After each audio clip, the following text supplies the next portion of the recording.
بسم الله الرحمن الرحيم ألف لام را تلك آيات الكتاب المبين إنا أنزلناه قرآنا عربيا لعلكم تعقلون نحن نقص عليك أحسن القصص بما أوحينا إليك هذا القرآن وإن كنت من قبله لمن الغافلين إذ قال يوسف لأبيه يا أبت إني رأيت 11 كوكبا والشمس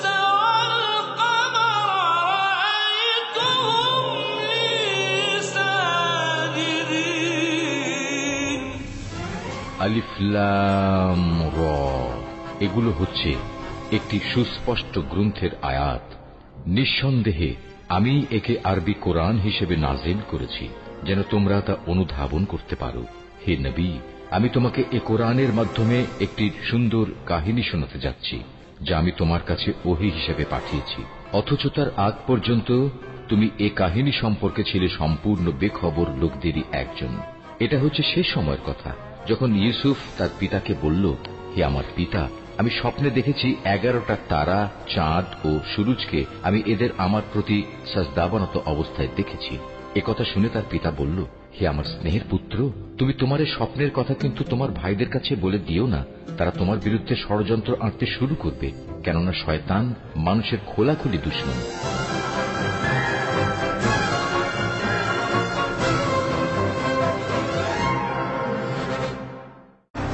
আহাম্মক একজন, জানিস না তোর কোথায় মুখ বন্ধ রাখা উচিত, কোথায় কথা বলা উচিত। আমুনের রিজিক খাস আর আমুনের দুশমনের সমর্থন করিস। তার ব্যাখ্যা তো সঠিক ছিল, আমি ইনসাফ অস্বীকার করতে পারিনি। তুমি কি চাও? ইউসুফ, দুঃখিত, ইউজারশিপ। তো তুমি কি ইউজারশিপকে চেনো? তাকে কি দরকার? সে কি এখন এই রাজমহলে আছে? মনে হয় আছেন। আমি আমি আমি তার একজন বন্ধু। তুমি ইউজারশিপের বন্ধু? হ্যাঁ, আমি মালিক ইবনে জার। ইউজারশিপকে বলবে যে মালিক 20 বছর ধরে তার জন্য অপেক্ষা করছে।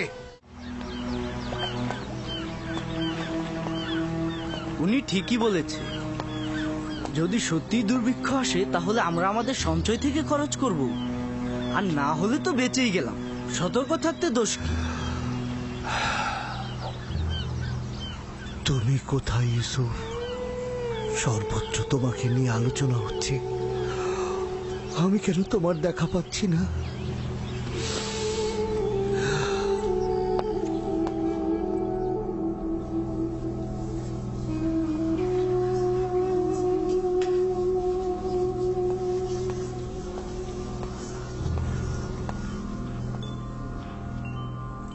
আমাকে ডেকেছেন? হ্যাঁ, কিন্তু তোমার সঙ্গে আমার আসলে কোনো কাজ নেই। তবে ডাকার কারণ হচ্ছে আজ আমেনহতেবের দরবারে যা ঘটেছে সেখান থেকে কিছু বিষয় তোমাকে ও মহলের অন্যান্য অধিবাসীদের জানানোর প্রয়োজন মনে করছি।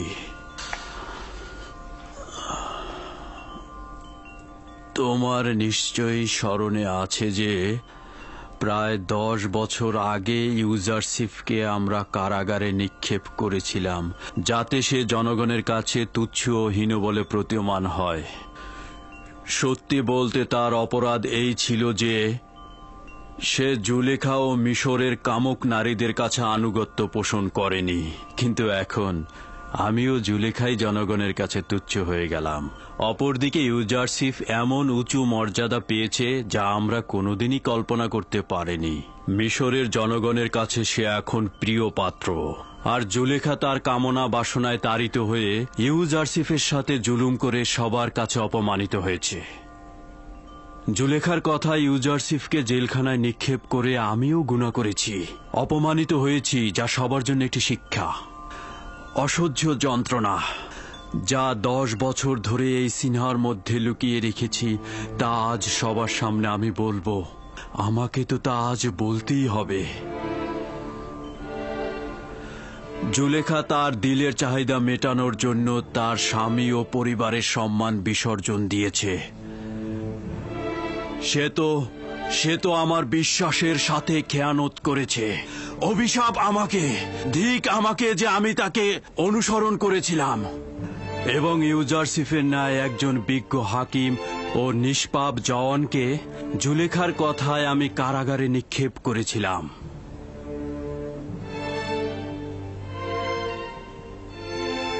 আমি নিজের গুনাহ স্বীকার করেছি, কিন্তু ইউজারসিফ, তার সম্পর্কে আপনার অনুমোদন ও বর্ণনা অনুযায়ী বলা যেতে পারে যে আমি নিচু জাতের কোনো ইনসানের সাথে প্রেম বন্ধনে লিপ্ত হইনি। তুমি তোমার অশ্লীল কথাগুলো উপলব্ধি করছো না। তোমার কথার তাফসীর হচ্ছে এই যে স্বামীর চাইতে উত্তম কাউকে পাওয়া গেলে বিশ্বাসের খেয়ানত করা বৈধ এবং নিজের লালসা পূর্ণ করার জন্য সবকিছু ধ্বংস করে দেয়া যায়। অভিশাপ জুলেখার মতো কামনা বাসনার অধিকারী নারীদের উপর এবং অভিশাপ আমার মতো পুরুষের উপর, যে কিনা জুলেখার পাপকে ঢাকতে একজন নির্দোষ যুবককে জেলে পাঠায়।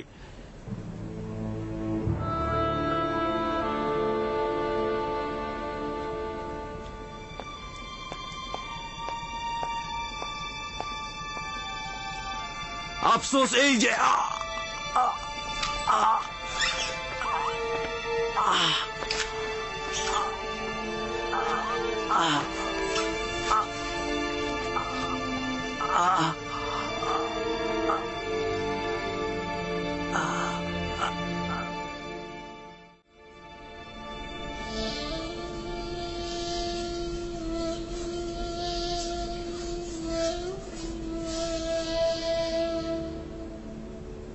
মেনি সাবু। জি আমার বানু। জানিস ইউজারসিফ কারাগার থেকে আজাদ হয়েছে? আমি আমি আমি তার আজাদের সময় এখানে ছিলাম বানু। জানিস সে এখন মিশরের অর্থমন্ত্রী এবং বাদশার শ্রেষ্ঠ সলা পরামর্শক হয়েছে।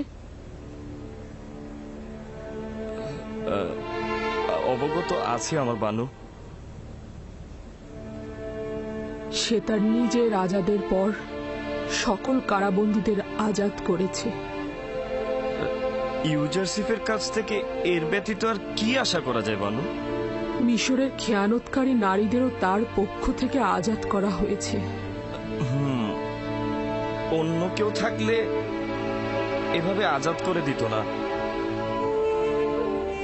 সে এখন তোকেও আজাদ দেখতে চায়।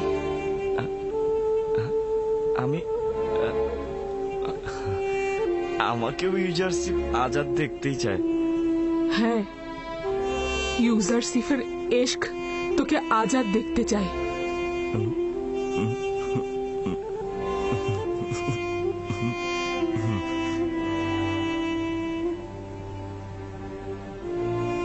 এখন থেকে তুই আজাদ এবং ইউজারসিফের নিকট যেতে পারিস। জুলেখা কি ইউজারসিফের মতো হতে পারে না এবং তার মতো ক্ষমাশীল এবং মহানুভব হতে পারে না?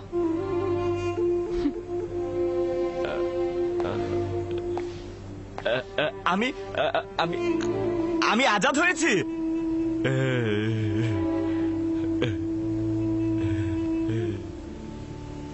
আমি আজাদ হয়ে গেছি। আরে এত ভারী লাগছে কেন? ভালো করে ধরো তো, শক্ত করে ধরো, ধরো ধরো। আসলে এটা কি হতে পারে? আগে উপরে তো তুলি। ধরো, সাহায্য করো, টানো টানো, উপরে তোলো এটাকে, ধরো, উপরে উপরে তোলো। হ্যাঁ, উপরে তোলো। হ্যাঁ, আর এ তো দেখছি আমুনের ইবাদতখানার প্রধান খোয়াব ব্যাখ্যাকারী।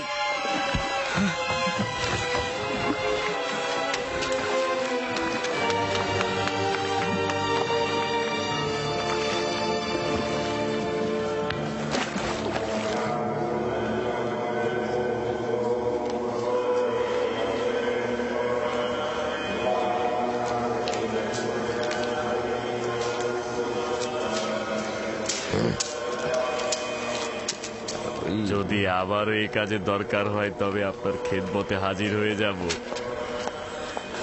আমাকে একটু বলবেন জনাব পদে আমন কোথায়?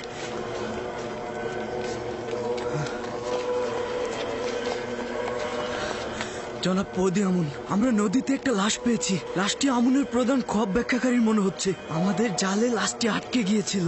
লাশটিকে নদীর পাড়ে রেখে এসেছি।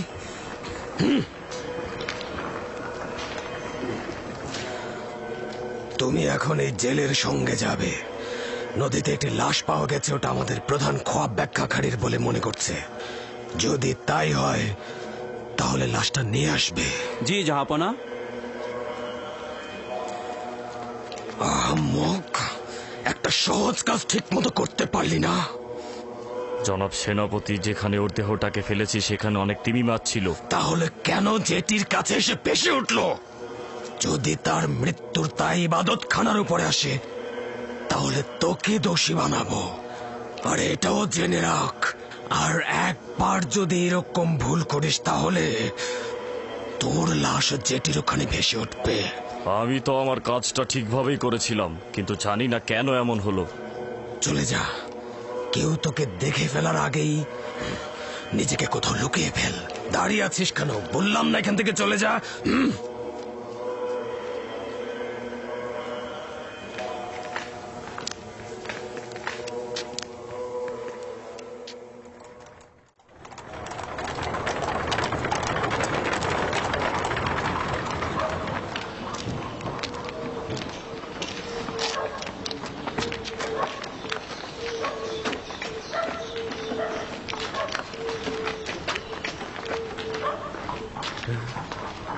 খোয়াব বিশ্লেষণকারী।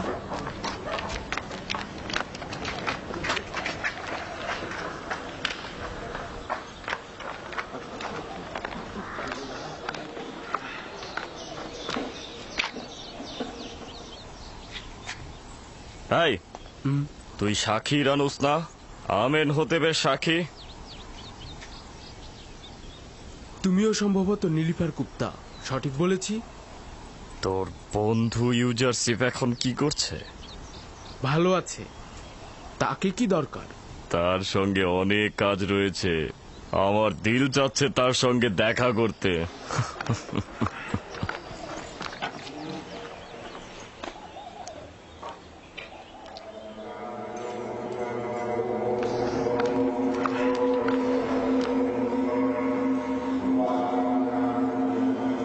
কোথায় ছিল? তাকে কোথায় পেলে? কোথায় পেলে তোমরা? জেটির পায়ের সঙ্গে লেগেছিল আলী জনাব। খোদাবন্ত তাকে রহম করুন। তিনি ইবাদতখানার একজন বয়োজ্যেষ্ঠ খোয়াব ব্যাখ্যাকারী ছিলেন। আমি অনুমান করছি সেই ইউজারসিফের সাথে মোকাবেলায় পরাজয় লজ্জা সহ্য করতে পারেনি। এটা তার কাছে খুব অপমানজনক মনে হয়েছে, আর এই কারণে সে নিজেকে নীল নদে ডুবিয়েছে। তার মতো একজন বয়োজ্যেষ্ঠ খোয়াব ব্যাখ্যাকারীর পক্ষে এটা মেনে নেওয়া খুবই কষ্টের ছিল যে মহামান্য বাদশার খোয়াব ব্যাখ্যায় তিনি ব্যর্থ হয়েছেন, আর সেই জন্যই তিনি আত্মহত্যা করেছেন। তাকে সম্মানের সাথে পশ্চিমে নিয়ে যাবে, তাকে মমি করো আর একটি কবরে দাফন করো।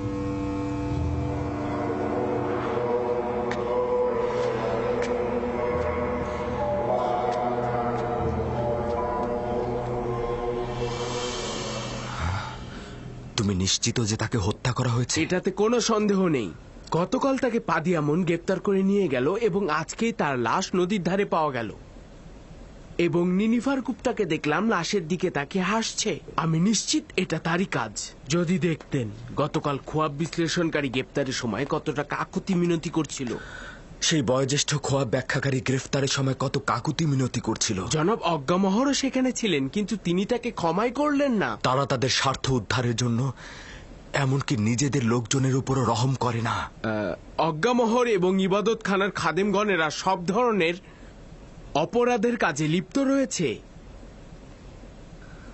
খোদাবন্দ সকল কিছুই দেখছে, তারা অবশ্যই তাদের এই গুনার শাস্তি পাবে।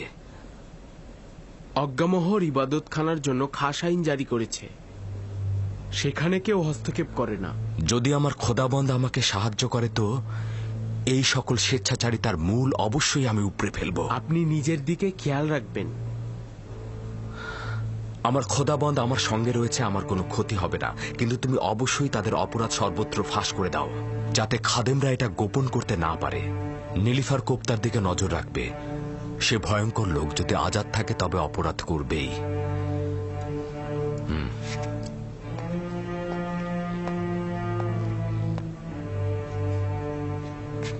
একটা বিষয় বলতে ভুলে গিয়েছিলাম আলী জনাব। কিছুদিন পূর্বে একজন বয়োজ্যেষ্ঠ লোক, যে কিনা মিশরের আদিবাসী নয়, সে আপনাকে খোঁজ করছিল। তার নাম বলেনি? হ্যাঁ বলেছিল, কি জানি নাম, মালেক। মালেক, হ্যাঁ মালেক। আবার মালিক ইবনে জার নয় তো? কেন নয়, মালিক ইবনে জার, সেই বলেছিল। এটা কি করে সম্ভব? বলেছিল 20 বছরের অধিক সময় ধরে আপনার জন্য অপেক্ষা করছে। খুঁজে বের করো, তাকে খুঁজে বের করো। যেখান থেকে পারো তাকে খুঁজে বের করে আমার কাছে নিয়ে এসো। যাও। অবশ্যই আলী জনাব। খোদা হাফেজ। খোদা হাফেজ।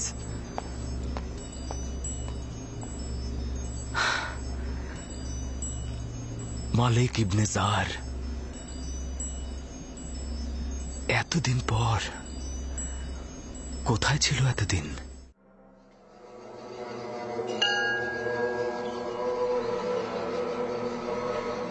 আমাদের উচিত হবে ইউজারশিপের দিক থেকে সাধারণ মানুষদেরকে বিমুখ করা।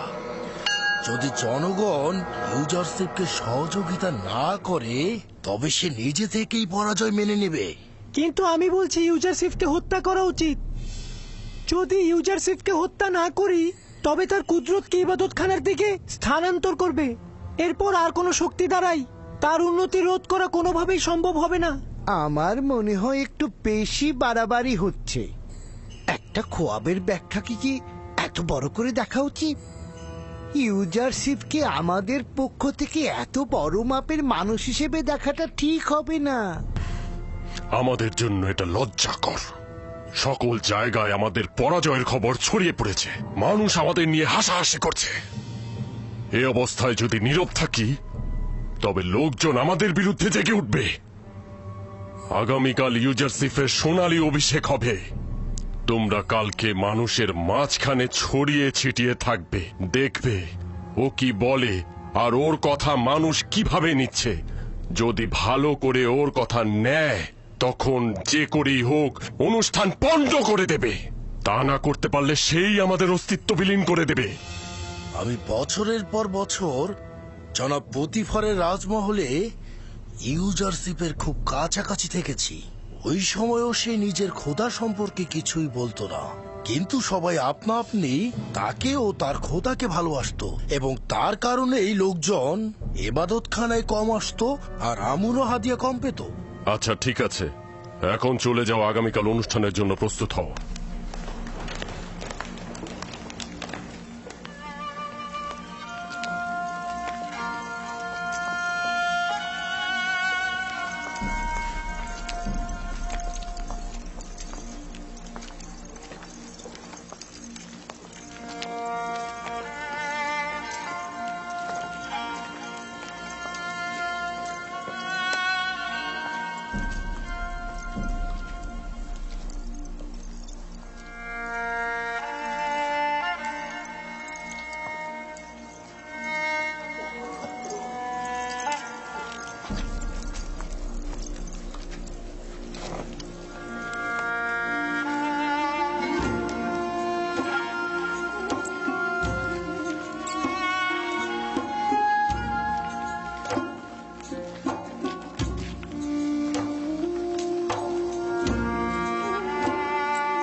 তারা পশ্চিমের দিক থেকেই আসছে।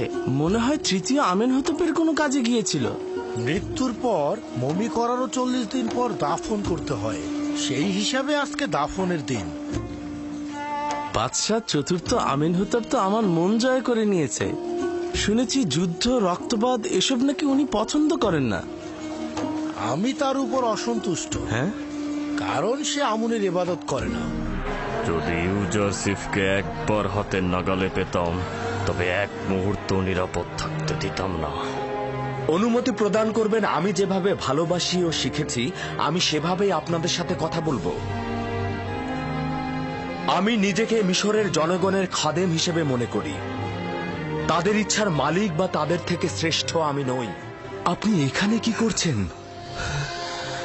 আর আপনার এই কি হাল হয়েছে? হে আমার খোদার নবী, আমি অনুতপ্ত, অনুশোচনাগ্রস্ত মালিক, যে আপনাকে বন্দি দশায় নিক্ষেপ করেছিলাম।